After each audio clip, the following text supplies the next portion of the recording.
தேவனாகிய கர்த்தாவே, நீர் நோக்கி பார்த்து எனக்கு செவி கொடுத்தருளும். நான் மரண நித்திரை அடையாதபடிக்கு என் கண்களை தெளிவாக்கும். இது ரொம்ப முக்கியம். தேவ பிள்ளைகள் வாழ்க்கையில் இந்த மரண நித்திரைனா ஆவிக்குரிய மரணம் சொல்லப்படுது. நல்லா தெரிஞ்சுக்கோங்க, ஆவிக்குரிய மரணம் ரொம்ப டேஞ்சர். பக்கத்துல கைப்பிடி சொல்லுங்க, ஆவிக்குரிய மரணம் ரொம்ப டேஞ்சர். ஆமென். உன் கண்கள் குருடா போயிடும், விசுவாசம் போயிடும், நம்பிக்கை போயிடும். உன் சூழ்நிலைகள் உனக்கு விரோதமா பெரிய மலை போல இருக்கிறத பார்த்து தேவனை விட்டு சில எத்தனையோ பேர் தூரமாய் போயிடுறாங்க. ஒரு பலவீனத்தை கண்டு தூரமா போறாங்க, ஒரு பாடுகளை கண்டு தூரமா போறாங்க. கர்த்தர் எனக்கு என்னப்பா செய்தான்னு சொல்லிட்டு போயிட்டே இருப்பான். ஈஸியா தேவனை தூக்கி தூர போட்டு போயிடுவான். அவனுக்கு என்னன்னா அவனுக்கு கொடுத்துக்கிட்டே இருக்கணும். என்ன செய்யணும்? ஆமா, இவர் 10 லட்சம் கடன்ல வருவாரு, வந்தவனே ஆண்டவர் அடைச்சு விட்டுறணும். வேற வேலை இல்லை ஆண்டவருக்கு. ஆமா இல்லையா? சொல்லுங்கப்பா. எங்கெல்லாமோ போயிருப்பான், பிள்ளைக்கு கோயில் கோயிலா அலைஞ்சிருப்பான். ஆனா சர்ச்சைக்கு ஒரு மாசம் வந்திருப்பான். வந்தவனே அவனுக்கு புள்ள வந்துடணும், செஞ்சுதான் கொடுக்கணும் மண்ணில். கரெக்டா? கல்யாணம் ஆகணும்னு சொல்லி எல்லா இடமும் போய் மொட்டை அடிச்சிருப்பான். புரியுதா? யாரோ ஒரு சுவிசேஷம் சொல்லியிருப்பாங்க, ஒரு நாள் சபைக்கு வந்திருப்பான், 1 மாசம் வந்திருப்பாரு. அப்போ கொஞ்சம் உற்சாகமா இருந்திருப்பாரு. அப்புறம் நடக்காதுன்னு நினைச்சுக்கோங்களேன். கொஞ்சம் ஒருவேளை தாமதிக்குதுன்னா எல்லாம் போச்சுன்னு சொல்லிட்டு போயிடுவான். எத்தனை பேர் புரியுது நான் சொல்றது? இதுதான் மரணம், ஆவிக்குரிய மரணம், தேவனை விட்டு பின்வாங்கிறது. கர்த்தருடைய பிள்ளைகள் எப்படி இருக்கணும் தெரியுமா? என்ன வந்தாலும் கர்த்தரை நம்பிக்கொண்டிருயா. அதான் தாவீது சொல்ற, ஆண்டவரே நான் மரண நித்திரை அடையாதபடிக்கு என் கண்களை தெளிவாக்கும். ஆண்டவரே நான் எப்பொழுது என் ஆவியில நான் பார்ப்பேன், நான் விசுவாசிக்கிறேன், நீர் என்னை நிச்சயமாய் உயர்த்துவி. அல்லேலூயா, ஆமென். நான் தோற்று போக மாட்டேன். அந்த விசுவாசத்தை விட்டுறாரு. ஆமென். ஒரு சின்ன நம்பிக்கை தான், ஆனா அந்த நம்பிக்கையை காத்துக்கொள்.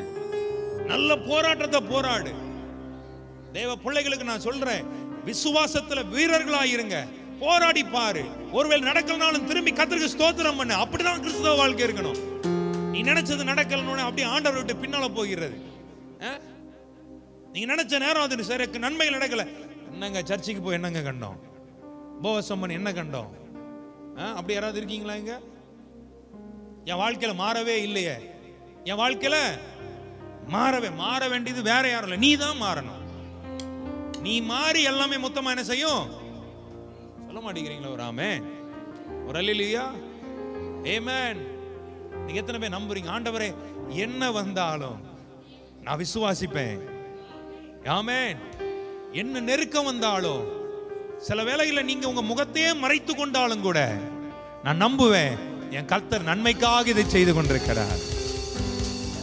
அதனாலதான் தாவீதுடைய குவாலிட்டி வேற லெவல் குவாலிட்டி. ஒருத்தன் வந்து அவனை தூசிக்கும் போது, உண்மையில சொல்றேன், அவன் சொல்லுவான் பாருங்க, அவன் கூட இருந்தவன் வந்து அவனை, ராஜா கட்டளை எடுங்க, இப்ப அவன் மேல பாய்ஞ்சு அவனை குத்தி கொண்டு போடுறேன்னு சொல்லும் போது, நீ யாருக்கா வைராக்கியம் பாராட்டுற? தாவீதை சீமை தூசிக்கணும்னு சொல்லி தேவன் அவனுக்கு கட்டளையிட்டு இருக்கிறாரு, அவன் தூசிச்சுட்டு போறான். விடு பா, சான்ஸே இல்லைல்ல. ஆமென், ஆமென். சொல்லுங்க பாப்பா. ஒருவேளை நீங்க எல்லாம் என்ன தூசிக்கீங்கன்னு நினைச்சீங்களா? நான் ஸ்தோத்திரம் பண்றேன் இனிமே. ஆண்டவரே, ஒரு அல்லேலூயா சொல்லக்கூடாதா? ஆமென். நீங்க என்ன தூசிக்க ஆரம்பிச்சிட்டீங்கன்னா, ஆண்டவரே என்ன தூசிக்கும்படி உங்களுக்கு கட்டளையிட்டு இருக்கீங்களே, நன்றி. அப்படி thank you Lord, amen, hallelujah. விசுவாசிக்கிறீங்களா? அதான் அந்த குவாலிட்டி. அதில் அவர் கரெக்டா இருந்தா, மரண நித்திரை அடையாதபடிக்கு. ஆவிக்குரிய மரணம் ரொம்ப டேஞ்சர். எத்தனை பேர் புரியுது? எதை வந்தாலும் கர்த்தர் என்ன கைவிட மாட்டாங்க, நம்பிக்கையில இரு. ஆமென். உன்னை விட்டு என்ன போகுதோ போகட்டும், வர்றது வரட்டும், போகிறது போகட்டும், ஆனால் நீ நம்பு, கர்த்தர் எனக்கு நன்மை செய்வார். தேசமே நீ பயப்படாத, மகிழ்ந்து களிகூறு, கர்த்தர் எனக்கு நன்மை செய்வார், அவர் எனக்கு பெரிய காரியங்களை செய்வார்.